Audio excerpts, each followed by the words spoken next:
Shalom bagi kita semuanya. Firman Tuhan untuk kita hari ini dari Matius pasal 3. Yohanes Pembaptis. Pada waktu itu tampillah Yohanes Pembaptis di padang gurun Yehuda dan memberitakan, "Bertobatlah sebab kerajaan surga sudah dekat." Sesungguhnya dialah yang dimaksudkan Nabi Yesaya ketika ia berkata, "Ada suara orang yang berseru-seru di padang gurun, persiapkanlah jalan untuk Tuhan, luruskanlah jalan baginya." Yohanes memakai jubah bulu unta dan ikat pinggang kulit, dan makanannya belalang dan madu hutan. Maka datanglah kepadanya penduduk dari Yerusalem, dari seluruh Yehuda, dan dari seluruh daerah sekitar Yordan. Lalu sambil mengaku dosanya, mereka dibaptis oleh Yohanes di sungai Yordan.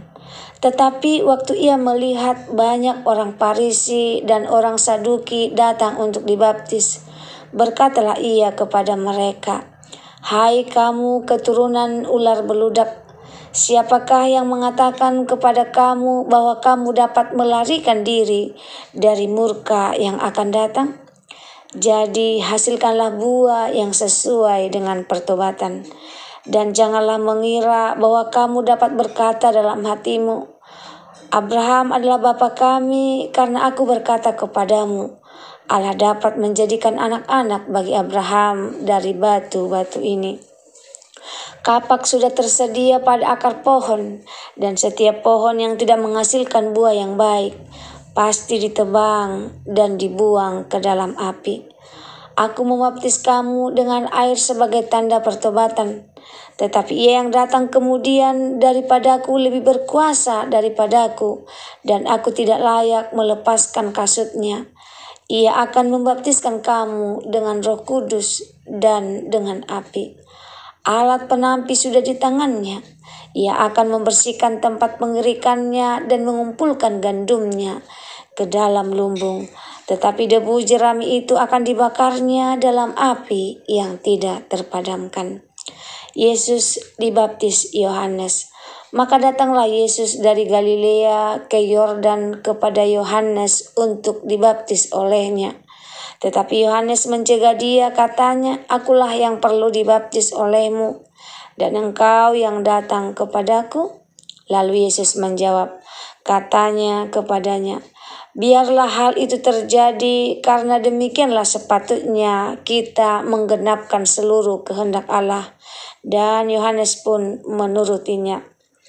Sesudah dibaptis, Yesus segera keluar dari air, dan pada waktu itu juga langit terbuka, dan ia melihat Roh Allah seperti burung merpati turun ke atasnya. Lalu terdengarlah suara dari surga yang mengatakan, "Inilah anakku yang kukasihi, kepadanyalah aku berkenan." Penjelasan dan renungan singkat dari Matius 3 ayat 1 sampai 17. Ayat 1 sampai 6, Yohanes Pembaptis dan seruannya. Yohanes tampil di padang gurun menggenapi nubuatan Nabi Yesaya. Yesaya 40 ayat 3. Ia berseru-seru agar orang bertobat karena kerajaan surga sudah dekat. Kehidupan Yohanes sangat sederhana. Pakaiannya dari bulu unta, makanannya belalang dan madu hutan.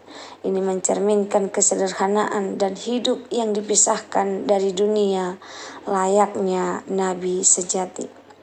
Lalu ayat 7-12 teguran kepada orang Farisi dan Saduki. Yohanes menegur keras orang Farisi dan Saduki yang datang tanpa pertobatan sejati. Mereka mengandalkan keturunan Abraham, bukan hati yang bertobat.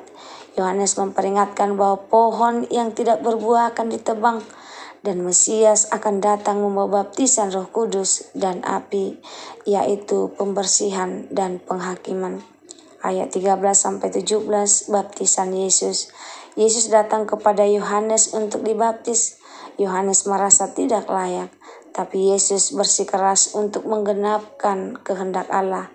Saat Yesus dibaptis, langit terbuka, Roh Kudus turun seperti merpati, dan suara dari surga menyatakan, Yesus adalah anak Allah yang dikasihi. Ini momen pengesahan pelayanan Yesus secara ilahi. Makna rohaninya buat kita. Pertobatan adalah langkah awal masuk kerajaan surga. Tanpa pertobatan sejati tidak ada perubahan hidup. Pertobatan bukan hanya kesedihan, tapi menghasilkan buah yang nyata. Tuhan melihat hati, bukan warisan atau penampilan luar. Yohanes menolak mereka yang hanya mengandalkan garis keturunan atau posisi agama. Tuhan mencari hati yang benar di hadapannya. Yesus merendahkan diri untuk taat sepenuhnya kepada Bapa. Ia tidak berdosa, tetapi tetap dibaptis sebagai lambang ketaatan dan solidaritas dengan manusia. Ini teladan kerendahan hati yang luar biasa. Baptisan Yesus mengungkapkan Trinitas secara nyata. Yesus dibaptis, Roh turun, dan suara Bapa terdengar. Momen ini menegaskan kehadiran Allah Tritunggal dalam misi keselamatan. Renungan pribadi buat kita. Sudahkah aku benar-benar bertobat atau hanya menjalankan kekristenan tentang tradisi keluarga? Tuhan rindu hati yang berubah, bukan sekedar status sebagai orang Kristen. Selanjutnya, apakah hidupku menghasilkan buah yang sesuai dengan pertobatan? Buah itu bisa berupa kasih, kesabaran, kerendahan hati, dan perbuatan baik. Maukah aku merendahkan diri seperti Yesus yang taat sepenuhnya kepada Allah? Ketaatan seringkali tidak populer, tapi itu yang membawa perkenan Allah. Apakah aku mendengarkan suara Tuhan Yesus seperti dalam baptisan Yesus? Kadang Tuhan bicara melalui firman, Roh Kudus, dan sesama. Apakah aku peka mendengarkannya? Semoga firman Tuhan hari ini menjadi berkat bagi kita. Terima kasih, Tuhan Yesus memberkati. Shalom.